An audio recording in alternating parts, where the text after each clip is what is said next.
So Gilbert Burns versus Jorge Gamebred Masvidal has been announced, and with the caveat, apparently Jorge Gamebred Masvidal is the replacement fighter should something happen between Leon Edwards and Kamaru Usman. You know, both men have always made weight.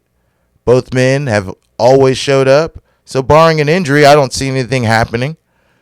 I see the fight playing out.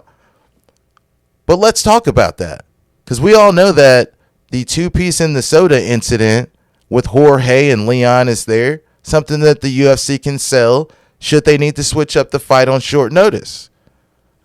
But a lot of fans and fighters are having qualms with the fact that Jorge Masvidal is being put this close to a title fight based on his recent history of fights, none of which include wins. You know, so how can a guy on a losing streak like he's on be considered for another title shot? I'll tell you what, it's because he's the BMF champion, a belt that he will never defend, a belt that will never go away. It's not even a real belt, but he's still the champion of the BMF, you know, and his popularity is one of the main reasons. You know, he's one of the most popular fighters in the division. Yeah, he's got a following. People love they love his stilo, his swag. You know, the whole Tony Montana, you know, Miami, you know, thing he's got going on. It is what it is, and he's an exciting fighter for the most part. When he's not fighting somebody that's going to take him down and hold him there, of course. Dynamic striker. So, it would be a good fight, but it wouldn't be a deserving fight for Jorge Masvidal, and that's what people have problems with. So, let me know if you've got problems with that. You know, I don't really care. You know, at the end of the day, if you give him the fight, he's got to win the fight. You know, getting the opportunity is one thing. Following through and getting the dub is a complete another. So, let's talk about the Gilbert and Jorge matchup. Does Gilbert take the path of least resistance? We just saw him destroy Neil Magny. Destroyed him. Wasn't close. Definitely surprised me. I hold Neil Magny in high regard, and I still do. So Gilbert Burns doing what he did to him, man, big respect to Durinho. Can he do the same to Jorge Masvidal?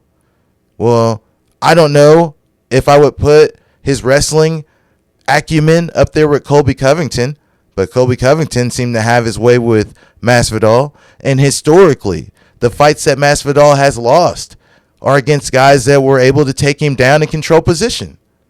Gilbert Durinho's capable of that. So all signs point to Gilbert Durinho winning that fight. And then what happens to Jorge's brand after getting flatlined by Usman, after getting dog walked by Colby Covington, and then potentially losing to Gilbert Burns? What fight would he have left? I don't know what his contract situation is, but I think if he loses this fight, the next fight you might see him fighting is against Jake Paul. I'm not kidding. Like, that's possible. That's very possible for him at this stage of his career. 100%. Anyhow, so if Gilbert Durinho wins this fight, like all signs point to, as far as whose stock is high and low right now, does he get the next title shot? Does he leapfrog that of Bilal Muhammad, who's on a very impressive winning streak? If Usman wins, and it's a competitive fight, do you go right into the trilogy fight? This division has a lot of different angles and a lot of different avenues of which it could take. But putting Jorge as the backup for the championship, wouldn't you think the backup should be Durinho? Wouldn't that make more sense? Oh, well, Durinho doesn't have history with Leon like that. This is a sport, yes, but this is a business, and the bottom line matters. I'm not mad at it, guys. Again, let me know what you think. Thanks for watching. And of course, stay frosty.